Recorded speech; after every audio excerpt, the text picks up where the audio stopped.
People love to throw labels around. Oh, they're dismissive avoidant. They don't want love. They don't care. That's not true. A dismissive avoidant does want love. They do want connection.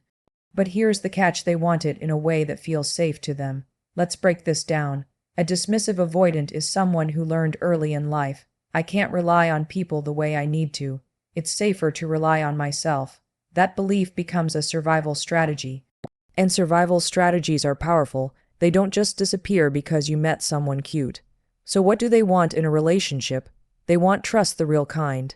Not the kind where you say, "I love you," one day, and throw it back in their face the next time you're mad. They want proof that you're steady. They want space. Not because they don't care, but because space helps them breathe, process, and come back stronger. They want respect for boundaries. Because the minute they feel you're trying to control them, the walls shoot up. They want consistency. The same person today, tomorrow, and next week. And above all, they want to feel safe enough to be vulnerable. That's the gold mine. When they trust they won't be judged, mocked, or abandoned for opening up, that's when they let you in. Here's the truth. You can't force a dismissive avoidant to change, but you can invite them into a relationship where they choose to open up. And when they do, you'll see the thing most people never get to see: a fiercely loyal, deeply loving, and surprisingly sensitive partner. Stop trying to break their walls down. Build a world where they don't need them. When someone has a dismissive avoidant attachment style, trust isn't just a nice bonus in a relationship, it's the whole foundation. And for them, trust isn't built by grand gestures, fancy dates, or even the most poetic "I love you." It's built through steady, predictable actions that prove, again and again, that you are exactly who you say you are. See, a dismissive avoidant has learned over time, often from childhood experiences, that people can say all the right things and still let you down. They've seen promises broken, emotions dismissed, or love come with strings attached. Words are easy. They've heard them before. What they're watching for now is consistency in your behavior. Do your actions match your words? Do you follow through on what you say you'll do, even in the small things? For them, trust is earned in the quiet, ordinary moments. It's when you say you'll call, and you actually call. It's when you show up on time, not just when it's convenient. It's when you handle conflict with respect instead of weaponizing their vulnerabilities against them. Every time you keep a promise, you're sending the message, "I'm not going anywhere, I'm reliable." That's the language they understand. This isn't about being perfect, no one is. It's about showing up consistently enough that they start to relax in your presence. A dismissive avoidant won't trust overnight. Their guard has been there for years, maybe decades. But steady actions are like drops of water on a stone, slow, subtle, yet over time, they carve something permanent. What doesn't work is overpromising or rushing. If you tell them you'll never hurt them, they won't believe you, not because they're cynical for the sake of it, but because hurt is a part of life. Instead, they're looking to see how you handle those inevitable moments. Do you take responsibility? Do you repair the connection instead of pretending nothing happened? That's when trust starts to deepen. They also notice when you keep showing up even after they pull back.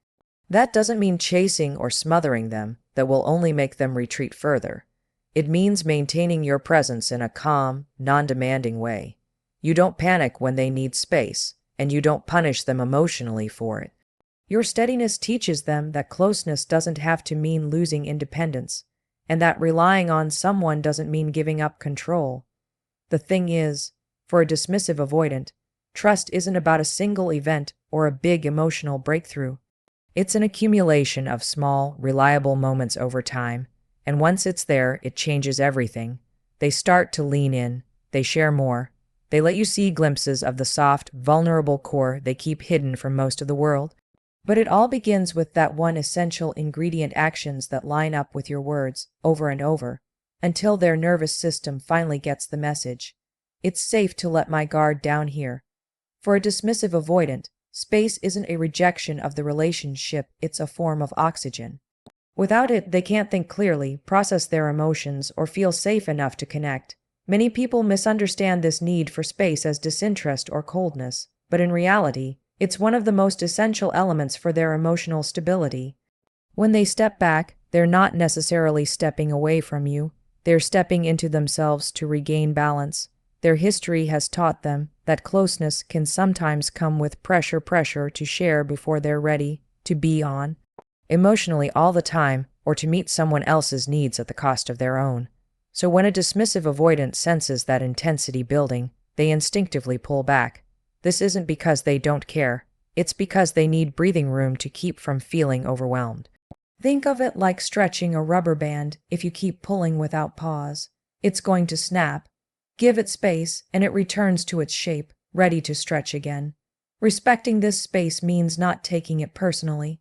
When you panic, chase, or demand explanations during their withdrawal, it confirms their fear that closeness equals loss of freedom. That's when the walls go up even higher. But when you hold steady, when you trust that the connection can survive a little distance, you send a powerful signal. I see you. I trust you. I'm not here to cage you. That trust is the bridge that allows them to come back without fear of being punished for needing room. Space also allows them to process emotions in their own way. A dismissive avoidant might not even know what they're feeling in the moment. It can take time for their thoughts to untangle and for their feelings to surface. Without that downtime, they risk shutting down entirely.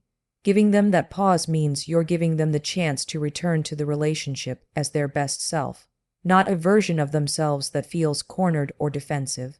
And here's the beautiful paradox. The more you respect their need for space, the less they feel the urge to retreat. Why? Because you're proving that closeness with you doesn't mean sacrificing autonomy. You're showing them that they can have both intimacy and independence, and that's a game changer for someone wired to protect their freedom at all costs. This doesn't mean you disappear or become emotionally unavailable yourself. It's about finding that balance, staying present in a calm, steady way without crowding. You can still send a small message of care, still show warmth, but you release the pressure for them to engage before they're ready. Over time, that space becomes less about escape and more about rhythm, a natural ebb and flow that allows the relationship to breathe. And when a dismissive avoidant realizes that taking space doesn't cost them love, they stop running from it. They start choosing to return on their own, and that's when trust and closeness begin to grow in ways you never thought possible for someone with a dismissive avoidant attachment style. Boundaries aren't just personal preferences, they are survival tools.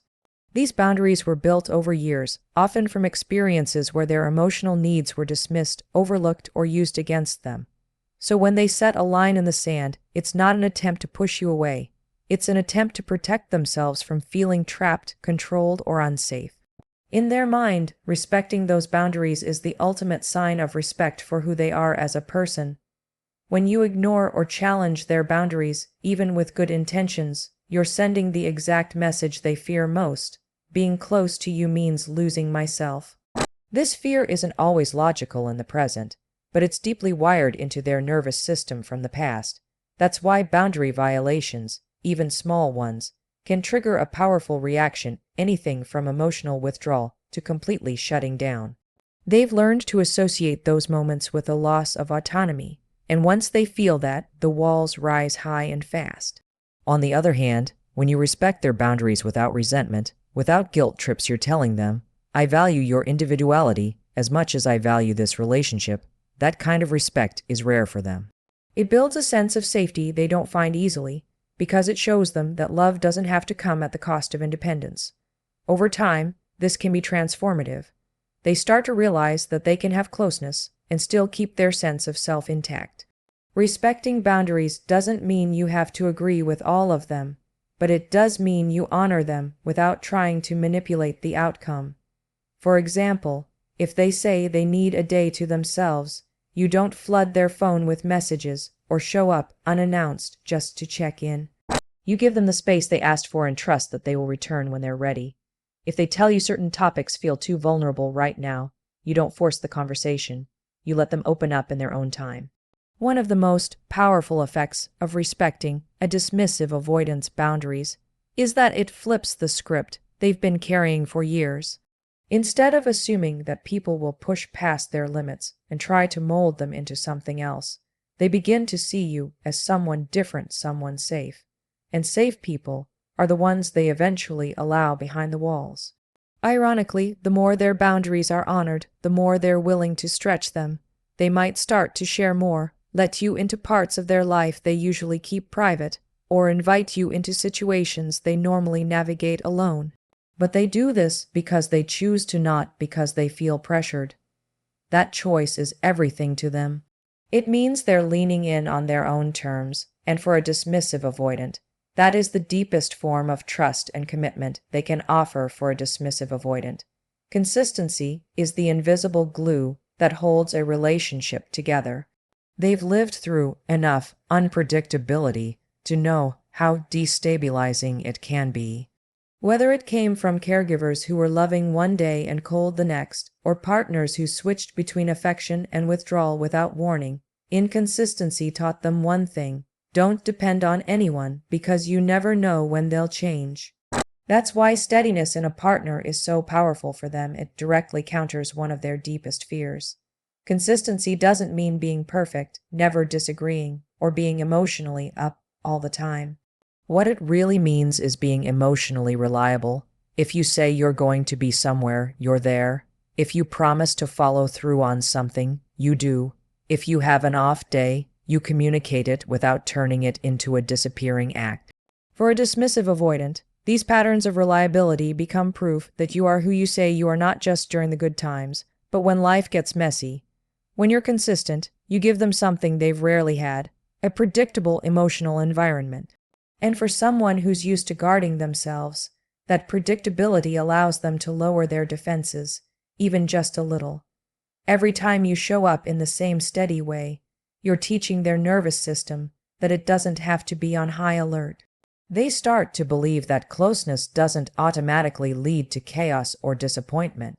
The opposite is equally true. If your presence, affection, or behavior changes dramatically based on your mood or the situation, it reinforces their belief that people are unreliable. That's when they start to retreat, not necessarily because they've stopped caring, but because inconsistency feels dangerous to them. Their guard goes up as a way to keep emotional instability from seeping in. Consistency also builds trust over time because it shows them you're not just performing at the beginning of the relationship. Anyone can be attentive and loving during the honeymoon phase. What matters most to a dismissive avoidant is who you are 6 months in, a year in, or when stress hits. Do you treat them with the same respect and patience then as you did in the early days? That's the kind of consistency that makes them believe you're in it for the long haul. And here's the beautiful ripple effect. When they feel that steadiness from you, they often start to mirror it back. They may initiate more contact, become more open, or take more emotional risks. They begin to see the relationship as a stable base rather than something unpredictable they have to constantly protect themselves from. For a dismissive avoidant, consistency isn't boring, it's freedom. It's the freedom to be themselves without fearing that the ground will suddenly shift under their feet. And when they find that with someone, they don't just notice it, they treasure it, because it's something they've been searching for without even realizing it. For a dismissive avoidant, emotional safety is the key that unlocks the parts of them most people never get to see. On the surface, they can seem self-sufficient, private, even distant, but underneath that exterior is a rich emotional world they've learned to guard carefully. They don't hide their feelings because they don't have them, they hide them because, in their experience, opening up has often led to judgment, rejection, or betrayal. To them, vulnerability feels like handing someone the most delicate part of themselves without knowing if that person will protect it or crush it. Emotional safety means knowing they can reveal what they feel without it being used against them. It's being able to say, "I'm struggling," or "I care about you," without fear of mockery, manipulation, or abandonment. This doesn't happen overnight. It's a slow process of proving, again and again, that their emotions are not a liability in the relationship. It's about showing that you won't shame them for not having the perfect response, for hesitating, or for needing time to process before opening up. One of the most powerful ways to create this safety is by listening without immediately trying to fix or correct. When a dismissive avoidant shares something personal, they're taking a risk. If that moment is met with criticism, impatience, or a change in your behavior toward them, they'll retreat, and it might be a long time before they try again. But if you can respond with calm, curiosity, and respect, even when you don't fully understand you're sending the message that it's safe to be real around you, patience is crucial here. A dismissive avoidant often tests the waters with small disclosures to see how you'll react. They might drop subtle hints about how they feel before saying it outright. If those small moments are met with acceptance, they'll feel more comfortable opening the door wider. If they're met with pressure or demands for more, the door starts closing. Emotional safety also means respecting their pace. You might want them to share more, sooner, but pushing for depth before they're ready will have the opposite effect.